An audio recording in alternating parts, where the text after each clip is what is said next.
जब इलेक्ट्रॉन की एनर्जी थोड़ी और बढ़ा दें हम और उसकी energy E is greater than m0c², तो इस एनर्जी पर उसकी जो वेलोसिटी है वो लाइट की वेलोसिटी के ऑर्डर की हो जाएगी। और इस वेलोसिटी पर जब इलेक्ट्रॉन मैटर से इंटरेक्शन करेगा तो ऐसा इलेक्ट्रॉन न्यूक्लियस के पास पहुंच जाएगा, और न्यूक्लियस के पास पहुंच जाएगा तो न्यूक्लियर कूलम फोर्स के द्वारा इसका फोर्स लगेगा, इस पर न्यूक्लियस की वजह से एक कूलम फोर्स लगेगा और उस फोर्स की वजह से इसमें एक्सेलरेशन प्रोड्यूस होगा। तो आपने बीएससी में या लोअर क्लासेस में पढ़ा होगा, कोई भी चार्ज पार्टिकल जब जिसकी वेलोसिटी लाइट की वेलोसिटी के ऑर्डर की हो, उसमें अगर एक्सेलरेशन प्रोड्यूस होता है तो वो ऐसा पार्टिकल रेडिएशंस एमिट करता है। तो उन रेडिएशंस को बोलते हैं हम ब्रेमस्टेलिंग रेडिएशन। ये रेडिएशन तभी प्रोड्यूस होते हैं जब पार्टिकल की वेलोसिटी, दो कंडीशन है, एक तो पार्टिकल की वेलोसिटी कितनी होनी चाहिए, लाइट के वेलोसिटी के ऑर्डर की होनी चाहिए, और उसमें एक्सेलरेशन भी प्रोड्यूस होना चाहिए। एक्सेलरेशन नहीं होगा, लाइट की वेलोसिटी से पार्टिकल चल रहा है तो उसमें कोई रेडिएशन एमिट नहीं होंगे। लेकिन इस वेलोसिटी से चलने पर उसमें अगर कोई एक्सेलरेशन होता है तो रेडिएशंस एमिट होंगे, रेडिएशंस एमिट होते हैं और उन रेडिएशंस को बोलते हैं हम ब्रेमस्टेलिंग रेडिएशन। ठीक है ना। तो an incident electron while passing through the field of nucleus, यहाँ पर कूलम फोर्स की बात करें, न्यूक्लियस उस पर एक कूलम फोर्स लगाएगा। न्यूक्लियस पॉजिटिवली चार्ज है, इलेक्ट्रॉन नेगेटिवली चार्ज है, लेकिन उसकी एनर्जी ज़्यादा होने से वो न्यूक्लियस के नज़दीक पहुँच गया और उसकी वेलोसिटी भी ज़्यादा हो गई। तो न्यूक्लियस का जो कूलम फोर्स लग रहा है उस पर, उसकी वजह से electron experiences A deflection and its velocity rapidly changes. उसमें डिफ्लेक्शन होगा तो डायरेक्शन चेंज हो रहा है तो वेलोसिटी चेंज होगी। वेलोसिटी वेक्टर क्वांटिटी है, डायरेक्शन चेंज होने पर वेलोसिटी चेंज होगी, और वेलोसिटी चेंज होने से उसमें क्या होगा, इलेक्ट्रॉन अंडरगोज एन एक्सेलरेशन, उसमें एक एक्सेलरेशन प्रोड्यूस होगा। Hence it emits electromagnetic radiation. तो जैसे ही इलेक्ट्रॉन में एक्सेलरेशन हुआ और उसकी वेलोसिटी लाइट की वेलोसिटी के ऑर्डर की है तो उसमें से इलेक्ट्रोमैग्नेटिक रेडिएशंस एमिट होंगे। इन रेडिएशंस को बोलते हैं हम ब्रेमस्टेलिंग रेडिएशन।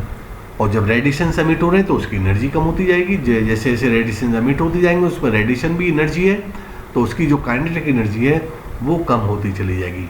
तो जब तक इलेक्ट्रॉन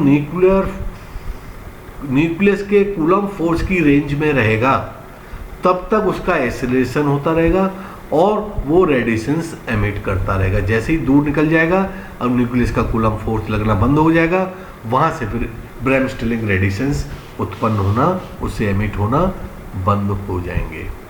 तो जब तक न्यूक्लियर रेंज में रहेगा, न्यूक्लियस के कूलम फोर्स की रेंज में रहेगा, उससे ब्रेमस्टेलिंग रेडिएशंस एमिट होते रहेंगे अलग अलग फ्रीक्वेंसी के, क्योंकि उसकी एनर्जी कम होती जा रही है तो रेडिएशंस भी अलग अलग फ्रीक्वेंसी के होंगे।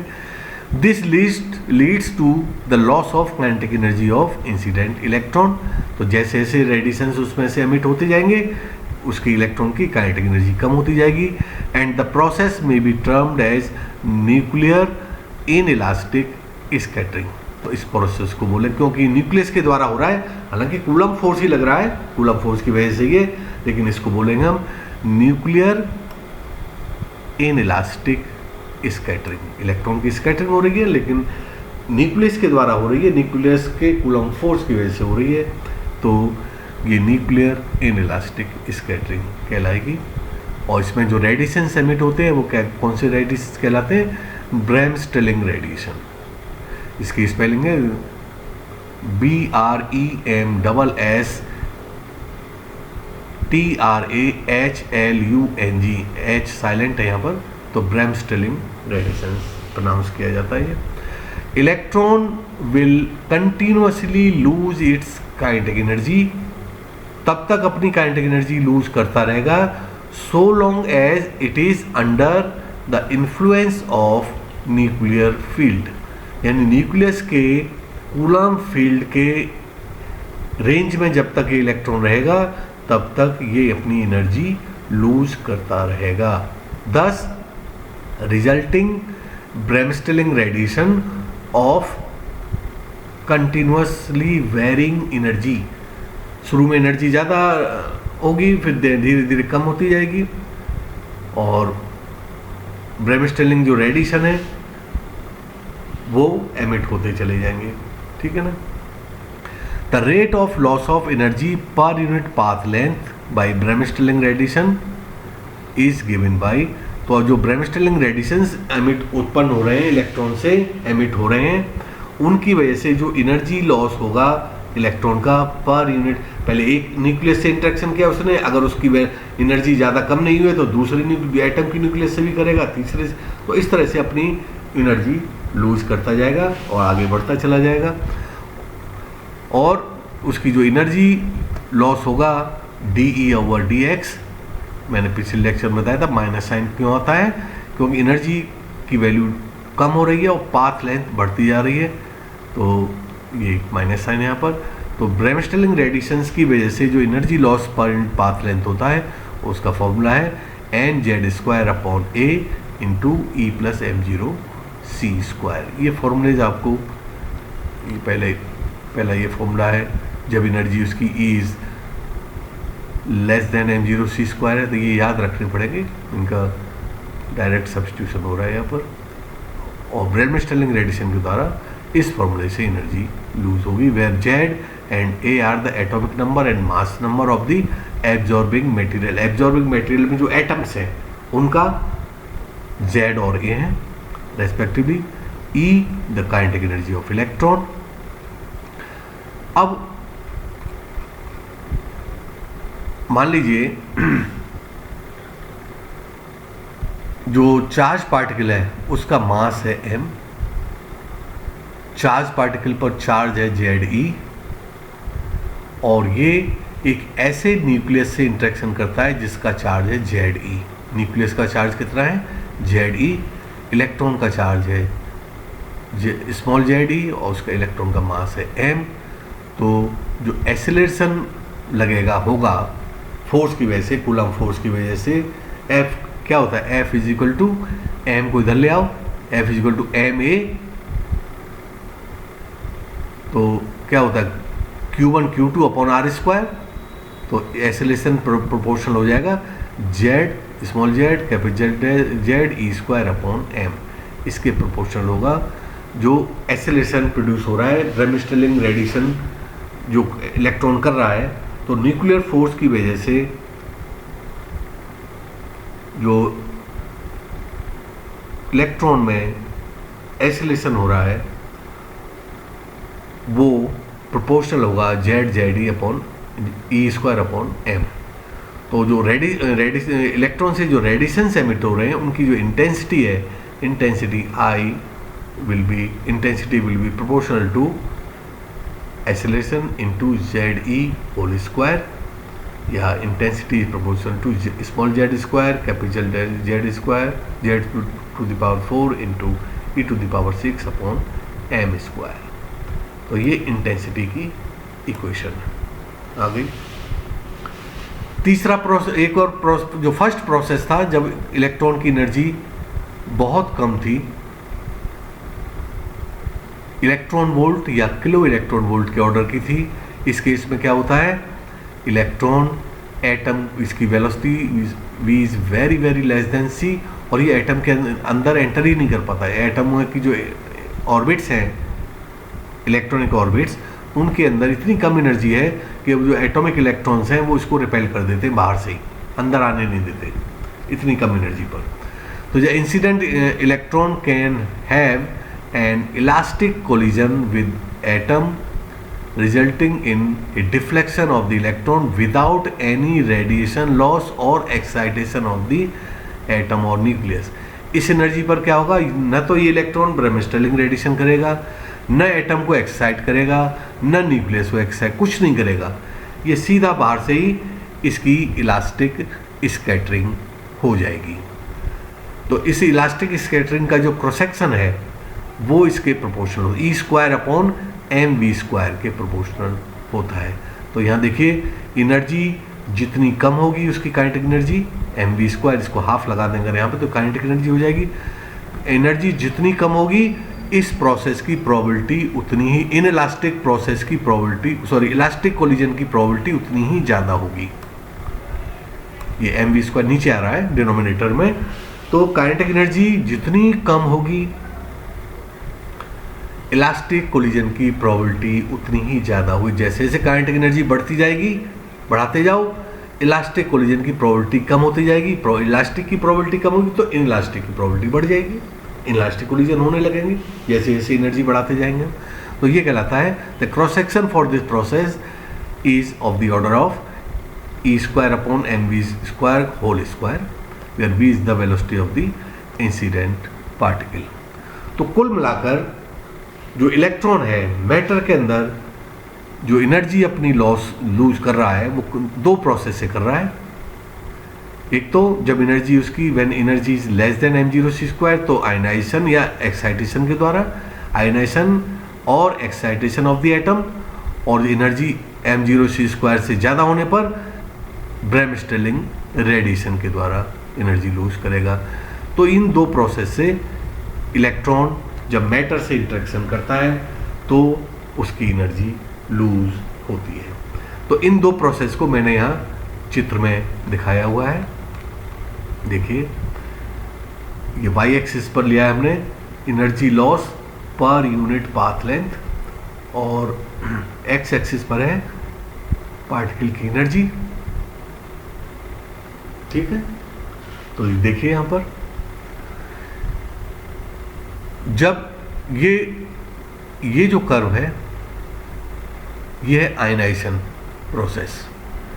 जब एनर्जी कम है, लो एनर्जी पर आयनाइजेशन प्रोसेस ज़्यादा है, आयनाइजेशन या एक्साइटेशन प्रोसेस, ये इसकी प्रोबेबिलिटी ज़्यादा है। और जैसे ही एनर्जी 0.5 MeV से ज़्यादा हुई होने पर इलेक्ट्रॉन की क्या होगा, रेडिएशन लॉसेस बढ़ते चले गए, आयनाइजेशन लॉसेस कम हो गए, रेडिएशन लॉसेस बढ़ते चले गए। तो इन दोनों प्रोसेस का जो सम है वो ये सॉलिड कर्व है, ये जो कर्व बनाई है ये कर्व कहलाती है total energy loss per unit path length by both the process. इन दोनों प्रोसेस के एनर्जी लॉस का सम है ये कर्व। अब देखिए यहाँ इस पॉइंट पर ये दोनों कर्व, ये आयनाइजेशन लॉस, ये रेडिएशन लॉस कर्व है, दोनों यहाँ पर इंटरसेक्ट कर रही हैं। यानी इस पॉइंट पर, ये जो पॉइंट है, इस पॉइंट पर दोनों प्रोसेस की प्रोबेबिलिटी बराबर है।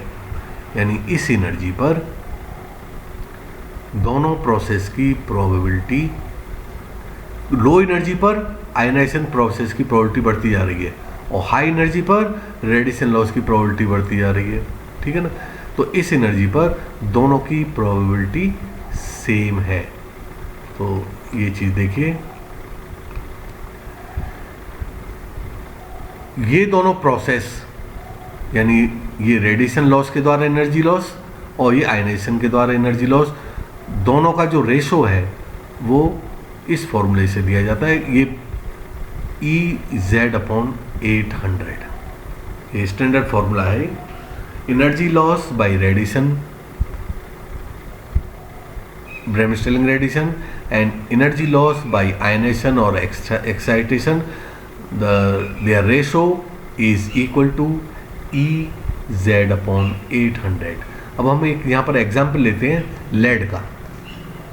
लेड एक धातु है, आप कभी लैब में आएंगे तो हम इस धातु को दिखा देंगे। लैब में रखी हुई है हमारे यहाँ लेड, बहुत हैवी एलिमेंट होता है, इसका Z होता है 82। तो अगर हम यहाँ 82 रख दें, 82 ये 800 है। तो ये दोनों प्रोसेस की प्रोबेबिलिटी सेम हो अगर, तो ये रेशो हो जाएगा 1। दोनों प्रोसेस की प्रोबेबिलिटी अगर सेम हो जाए तो दोनों का रेशो, दोनों की प्रोबेबिलिटी सेम होगी तो दोनों की वैल्यू सेम होगी। वैल्यू सेम होने से ये रेशो 1 हो जाएगा। तो 1 मीन्स 800 को इधर ले लो, 82 को नीचे ले आओ, तो energy is equal to 800 upon 82।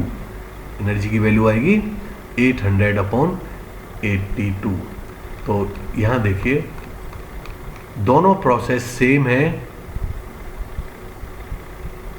किस एनर्जी पर, यहाँ जो एनर्जी आएगी लगभग 10 के आसपास आएगी, 10 से थोड़ी कम होगी, 9.8 समथिंग, क्योंकि 800 अपॉन 82 करेंगे, ये जो 800 इस इक्वेशन से आएगा, ये रेशो तो 1 हो गया, तो दोनों रेडिएशंस बराबर हैं, कि बराबर मान लिया हमने किसी पॉइंट पर, तो वो एनर्जी, उस एनर्जी की वैल्यू हो जाएगी 800 इधर हो जाएगा ऊपर और 82 नीचे आ जाएगी। 800 upon 82 is equal to 9 point something. तो वहीं कर्व आ रही है हमारी, ये जो यहाँ पर जो वैल्यू आएगी एनर्जी की वो लगभग 10 के आसपास होगी। उस वैल्यू पर दोनों एनर्जी लॉस, दोनों प्रोसेस के द्वारा एनर्जी लॉस की वैल्यू सेम हो जाएगी। तो इस तरह से एक लाइट चार्ज पार्टिकल यानी इलेक्ट्रॉन, लाइट चार्ज पार्टिकल में भी दो हैं, इलेक्ट्रॉन और पॉजिट्रॉन। तो अभी हमने केवल इलेक्ट्रॉन की बात की।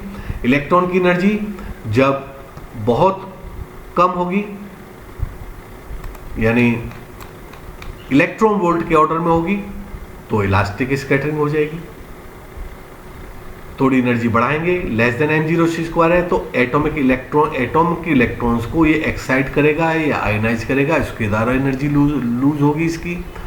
और E ग्रेटर देन m0c² होने पर ये न्यूक्लियस के पास से गुजरेगा, इसका उस पर न्यूक्लियस का कूलम फोर्स लगेगा, उसके द्वारा इसमें एक्सेलरेशन होगा। और जब चूंकि इसकी वेलोसिटी लाइट के वेलोसिटी का ऑर्डर की है, तो जब accelerating particle, any accelerating particle having velocity of the order of light velocity radiates electromagnetic radiation। तो ये इलेक्ट्रोमैग्नेटिक रेडिएशन एमिट करेगा, उसके द्वारा इसका एनर्जी लॉस होगा। तो ये दो प्रोसेस के द्वारा एनर्जी लॉस होता है। तो इस तरह से कोई भी इलेक्ट्रॉन जब मैटर से इंटरेक्शन करेगा तो एनर्जी लूज करेगा, आइदर बाई आयनाइजेशन और एक्साइटिंग द एटम और by the emitting Bremsstrahlung radiations।